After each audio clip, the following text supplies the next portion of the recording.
Bueno, hola, ¿cómo andan? Yo soy Ana Telles, ya me conocen, ya nos encontramos en la clase correspondiente al capítulo 9, ¿sí? Que hablaba de el cuidador domiciliario y los diferentes escenarios convivenciales.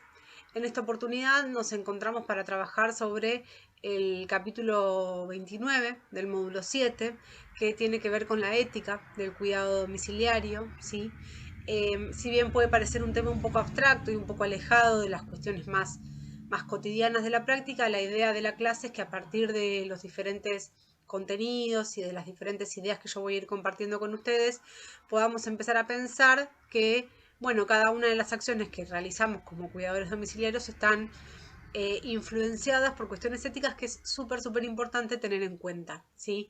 Así que bueno, ahora la idea es, como la vez pasada, poder compartir con ustedes un PowerPoint con las ideas centrales de la clase y acompañarlos en la lectura, ¿sí? Digo, este PowerPoint, este video tiene como función esencialmente eso, acompañar la lectura, para que ustedes puedan ir pensando algunas de estas cuestiones. Los invito de todas maneras a que lean los contenidos del manual. Allí se van a encontrar con algunos ejemplos prácticos de casos que quizás les ayuden a pensar también esta temática. Y después, por supuesto, como siempre, espero que nos podamos encontrar en el foro.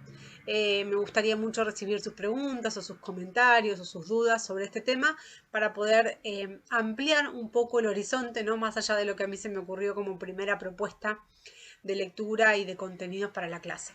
Si les parece, entonces voy a compartir con ustedes el PowerPoint que tenía preparado, ¿sí? Para empezar a repasar los contenidos de la clase de hoy. Bueno, vamos a ver. Bueno,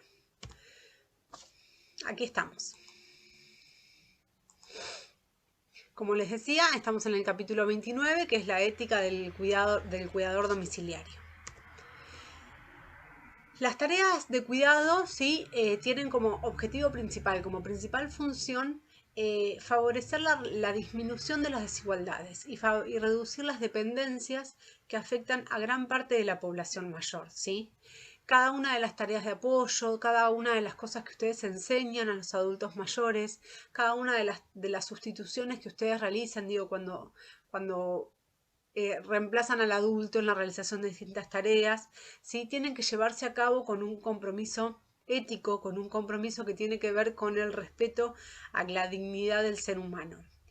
¿Por qué hacemos referencia a la cuestión ética?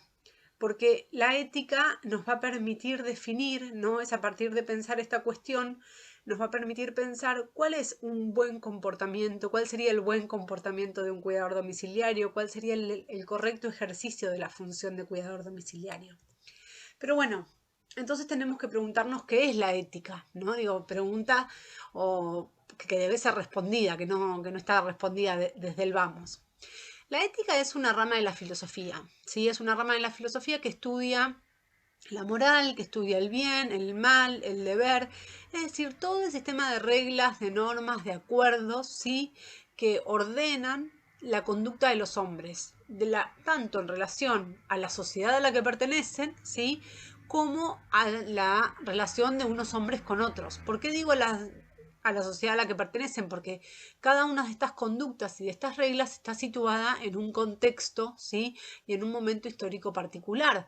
Hay muchas cosas que hoy nos pueden parecer reprochables, ¿sí? Que pueden parecernos que están mal, pero que quizás hace muchos años no tenían la misma connotación, ¿sí? No eran vistas de esa manera. O lo mismo puede suceder según los diferentes contextos geográficos, ¿sí? O las diferentes religiones, por ejemplo. Cada uno de esos contextos tiene diferentes criterios y diferentes maneras de pensar lo que está bien y lo que está mal. En principio podría pensarse que la moral y la ética son lo mismo, ¿sí? Que es la misma cosa, pero no lo es. La moral es la forma en la que nosotros actuamos, ¿sí? Nuestros comportamientos, nuestros hábitos. Mientras que la ética tiene que ver más con la teoría, es decir, con cómo reflexionamos sobre cómo actuamos, ¿sí? Las preguntas que nos hacemos sobre nuestros actos y sobre esto que les decía, si está bien, si está mal, si es correcto, cuál es la mejor manera de proceder, ¿sí? Es decir, que la ética nos permite reflexionar sobre lo que consideramos bueno, sobre lo que consideramos malo, sobre lo que creemos justo, lo que creemos injusto, ¿sí? Y es a partir de esa reflexión que vamos a ir dándole forma a nuestra forma, por ejemplo, de desempeñarnos como cuidadores domiciliarios. En la tarea del cuidador se presentan frecuentemente situaciones que pueden requerir de esta reflexión, ¿sí? Que pueden hacernos preguntarnos si esto que estamos haciendo o si esta acción o tarea que tenemos que desempeñar está bien o está mal.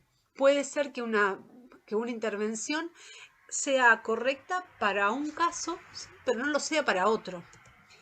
¿Por qué necesitamos de la reflexión ética? Porque la relación entre el cuidador y quien necesita de nuestros cuidados, en general los adultos mayores, a eso nos estamos abocando, pero también las personas con discapacidad, son una relación desigual, una relación asimétrica, ¿sí? El cuidador y quien necesita de los cuidados no están en igualdad de condiciones, ¿sí? Por eso es asimétrica.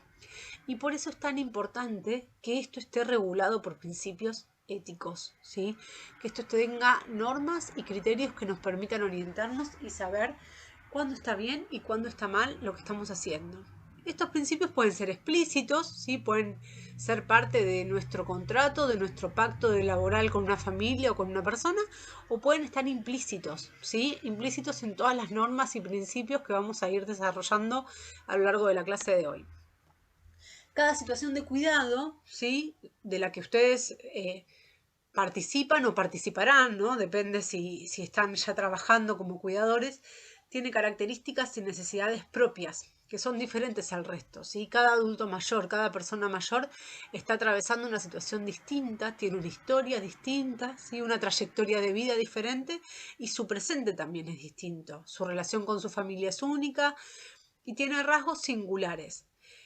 Porque la forma del envejecimiento, las formas que puede tomar el envejecimiento son muchísimas. Por este motivo, cada uno de ustedes como cuidadores va a desarrollarse en contextos diferentes, que van a meritar una pregunta siempre por cuál será la mejor manera de intervenir. Es decir, que la ética también nos tiene que hacer pensar que no hay una única manera de intervenir que esté bien, ¿no? Digo, según las situaciones, según la situación puntual de cada sujeto a quien estamos cuidando, va a ser más adecuada una u otra intervención. En algunas situaciones una intervención puede ser correcta y en otras situaciones esa intervención puede no serlo tanto, puede ser mejor intervenir de otra manera. Cada situación de cuidado requiere dos cuestiones esenciales. Por un lado, la puesta en juego de todos los saberes técnicos y todos los procedimientos necesarios para la asistencia de las personas. Todo eso tiene que ver con los contenidos que ustedes vienen incorporando desde que comenzó el curso, ¿sí? Desde contenidos médicos, de enfermería, de nutrición, de odontología, de dermatología, de educación física, ¿no? Diferentes saberes disciplinares técnicos que les permiten desarrollar de manera capacitada su tarea. Pero también requiere que se pongan en juego principios éticos, ¿sí? Que regulan la práctica, es decir, que cada uno de ustedes no va a hacer cualquier cosa, lo que le parece, lo que se le ocurre, sino que va a estar orientado por algunas cuestiones, algunos principios y normas éticas que vamos a ir desarrollando a lo largo de la clase. Las principales consideraciones sobre la ética del cuidado y de la responsabilidad en esta tarea se apoyan en dos nociones centrales, que son el respeto a la dignidad de la persona y la promoción de la calidad de vida, ¿sí? Cada una de nuestras acciones tiene que tener como orientador, como horizonte, estas dos cuestiones, el respeto a toda persona humana y promover la calidad de vida, la mejor calidad de vida posible. Acá entramos, aparecen una de las disciplinas que nos va a permitir pensar estas cuestiones éticas, ¿sí? La bioética es una disciplina que nace, esto lo comento así un poco rápidamente para poner en contexto, ¿no? No me parece que sea lo más esencial, pero sí está bueno que lo sepan. Es una disciplina que nace dentro de la medicina y que buscaba en principio orientar el accionar de los médicos en relación a los pacientes. El criterio fundamental que rige la bioética es el respeto al ser humano y a la dignidad de la persona. La bioética ha ido formulando diferentes principios, ¿sí? Que orientan esta práctica, ya no solo en relación a los médicos, sino también a la abogacía, a la psicología y a diferentes prácticas que implican la relación de los sujetos humanos. El primero de estos principios es el principio de beneficencia. Es decir, que las intervenciones que nosotros hagamos no deben provocar daños físicos o daños psicológicos, ni deben transformarse en contraproducentes, ¿sí? Siempre deben apuntar a mejorar la calidad de vida. El segundo de estos principios es el principio de no maleficencia. Quiere decir esto que todo sujeto destinatario de nuestros cuidados tiene derecho a aceptar o a rechazar las atenciones necesarias para su salud. ¿Sí? Esto es súper importante. Las intervenciones técnicas profesionales deben buscar hacer el bien en tanto mejoran la calidad de vida y la persona tiene el derecho de aceptarlas o no. Otro de los principios es el principio de autonomía, que implica que quienes se encargan del cuidado, sean médicos, sean enfermeros, sean cuidadores, deben respetar los valores, los modos de vivir, los deseos de la persona destinataria de nuestros servicios.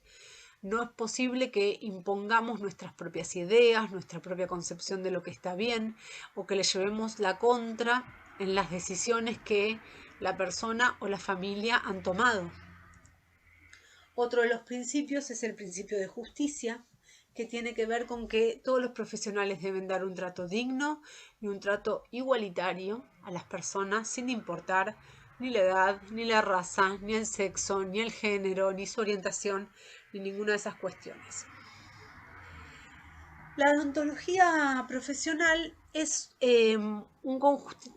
una disciplina que permite, ¿no?, regular y guiar la actividad profesional la actividad de los profesionales, mejor dicho, ¿no? Es otra de las disciplinas junto con la bioética que van a ir estableciendo criterios para pensar el desarrollo de la práctica de los cuidados profesionales.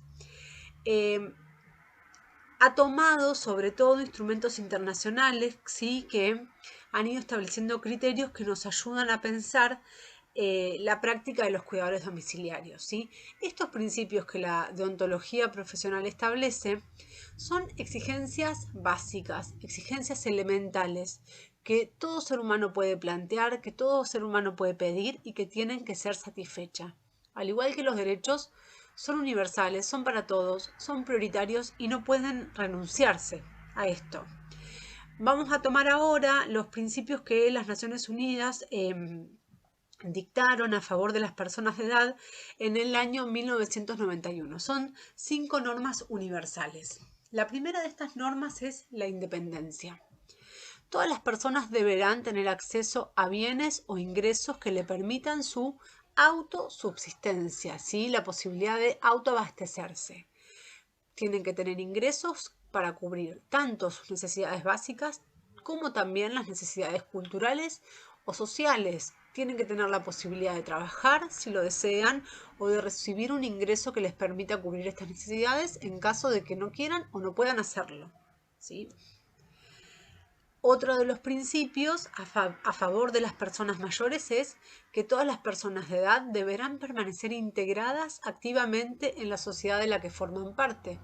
¿Sí? Deben ser parte de los procesos culturales, sociales, políticos y religiosos que la sociedad presenta como cualquiera de nosotros, como cualquier ciudadano. El tercero de los principios es el principio de cuidados.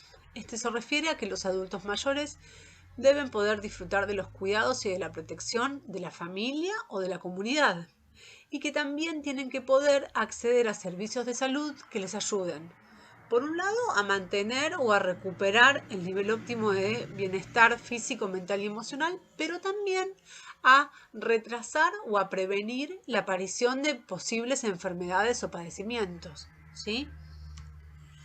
Otro de los principios es el principio de autorrealización, que está, a mi criterio, bastante relacionado con el principio de participación del que hablábamos recién, que tiene que ver con el derecho a tener un desarrollo pleno de sus potencialidades, ¿sí?, en relación a lo educativo, en relación a lo cultural, a lo espiritual o a lo recreativo, ¿sí? Tienen que haber espacios disponibles, abiertos para las personas mayores que les permitan seguir aprendiendo cosas que les interesan, seguir desarrollándose culturalmente o espiritualmente y también seguir participando de espacios recreativos. Y el último de los principios es el principio de dignidad, ¿sí? Todas las personas mayores deben recibir un trato digno, independientemente de la edad, del sexo, de la raza, de la procedencia étnica, del género, ¿sí? De su discapacidad o de cualquier otra de las condiciones.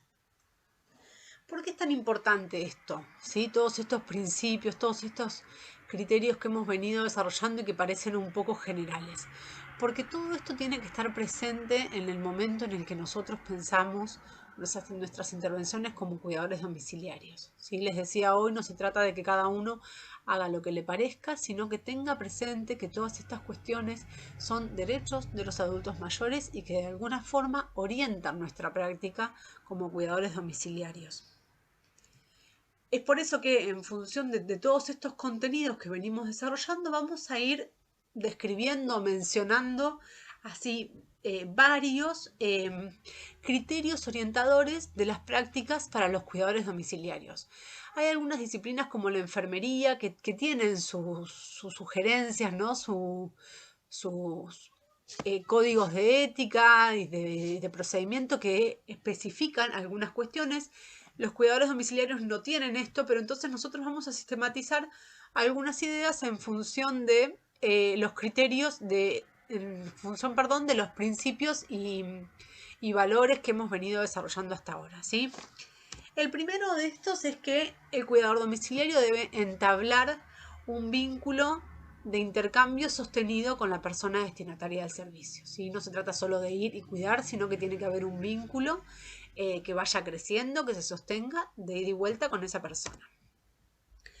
Este vínculo, ¿sí? Debe permitir, debe posibilitar la confianza y el respeto recíproco, ¿sí? Tanto de nosotros como cuidadores con el adulto como de los adultos para con nosotros. El cuidador debe garantizar que el desarrollo de la tarea que realiza se realice en un marco de acuerdos, de cooperación y de apoyo, ¿sí? No en un marco de tensiones y de pujas, sino en un marco de amabilidad y de trato cordial. Deberá lograr sostener la distancia emocional adecuada. Esto se acuerdan que lo habíamos conversado justo conmigo cuando vimos el capítulo de los diferentes escenarios convivenciales, cuando hablábamos de la distancia óptima, ¿sí? Una relación que no sea la de reemplazar a la familia, pero que tampoco sea una distancia y una frialdad absoluta. Tiene que haber una distancia emocional adecuada. Esta distancia emocional adecuada implica que el cuidador domiciliario no debe expresar sus sentimientos y emociones todo el tiempo, ¿sí? Debe solo hacerlo cuando eso puede ser una buena intervención en una situación, pero no cuando no sea adecuado a la relación de cuidado. No debe hacerse ninguna discriminación, ¿sí? Ni a individuos, ni a familias, ni a ningún grupo con relación a la atención que se presta. Se los debe cuidar a todos aquellos que sean destinatarios de nuestros servicios por igual, ¿sí? Como cuidadores domiciliarios tenemos que respetar los modos y las costumbres de vida de quienes están bajo nuestro cuidado, ¿sí? Evitar el uso de diminutivos en la manera en que tratamos a las personas, no hablarles con diminutivos, con sobrenombres, salvo que así lo pidan explícitamente, y evitar expresiones como abuelo o abuela, porque son maneras de nombrarlos que en general no reconocen, ¿sí?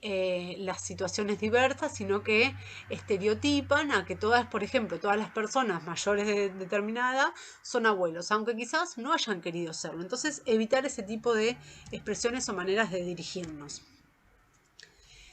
Otra de las cuestiones a tener en cuenta, el cuidador domiciliario debe proteger la intimidad de la persona atendida, tanto física como emocionalmente, ¿sí? Nosotros compartimos, ustedes como cuidadores comparten con los adultos mayores situaciones de muchísima intimidad. Eso hay que preservarlo, hay que cuidarlo, ¿sí? Y protegerlo.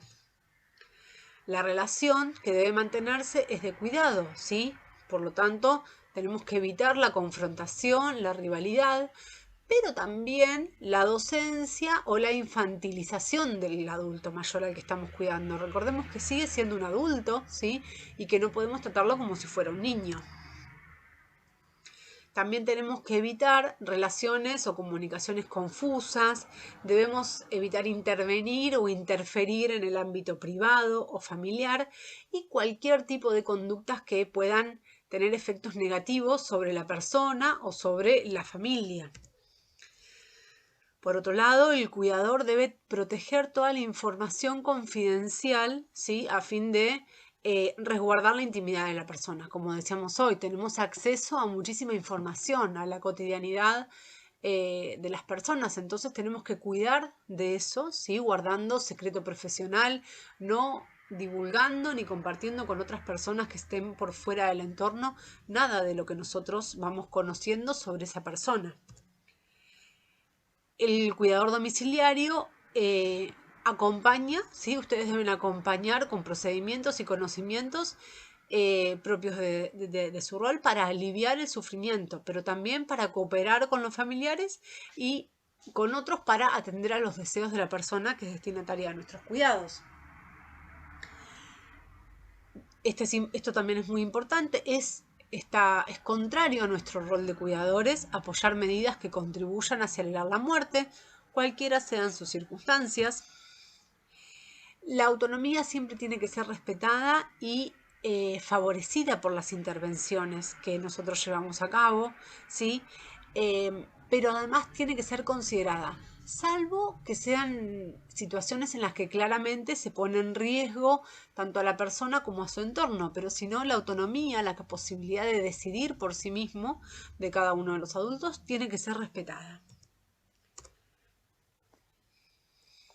Se debe guardar, esto ya lo hemos mencionado de alguna otra forma, pero me parece que es súper importante remarcarlo porque tiene varias aristas, ¿sí? Hay que guardar un profundo respeto por la intimidad, no realizando ninguna acción que pueda violar espacios íntimos en los cuales se encuentran las pertenencias. ¿Sí? Digo, estas cuestiones de tener acceso a los cajones, a los placares, ¿no? A todos estos lugares, tiene que ser algo que debemos evitar, salvo que la persona nos lo pida explícitamente, con la supervisión de esta persona o de la familia, ¿sí?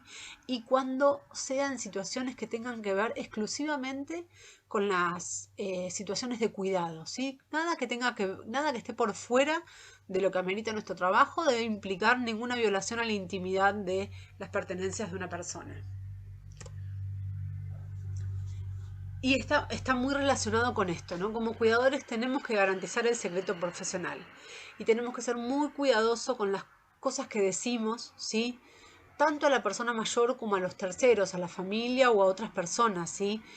Es súper importante esto, nunca tenemos que hablar, ¿sí? De una persona mayor suponiendo que no nos escucha, que no nos entiende, ¿sí? Ni tampoco comentar diagnósticos o pronósticos sobre su situación, sobre su enfermedad o sobre la situación que lo aqueja delante de la persona sin su consentimiento o sin el consentimiento del familiar, ¿sí? Estos detalles hacen al mejor vínculo con los adultos a quienes cuidamos. Es importante guardar la intimidad en el momento de la higiene y el cuidado personal, aun cuando la persona que estamos cuidando no parece ser consciente del acto que se realiza, ¿sí? Cuando hablamos del respeto a la dignidad humana, esto es algo que tenemos que sostener incluso en las situaciones más extremas, cuando la otra persona no puede darse cuenta de las acciones que estamos llevando a cabo. Incluso en esas situaciones tenemos que ser respetuosos con su intimidad y con su cuerpo. El cuidador deberá estar en permanente consulta y en permanente colaboración con otros profesionales actuantes, ¿sí? No intervenimos solos en el cuidado de un adulto, sino que lo haremos en diálogo con los médicos, con familia, con kinesiólogos, con lo que sea necesario.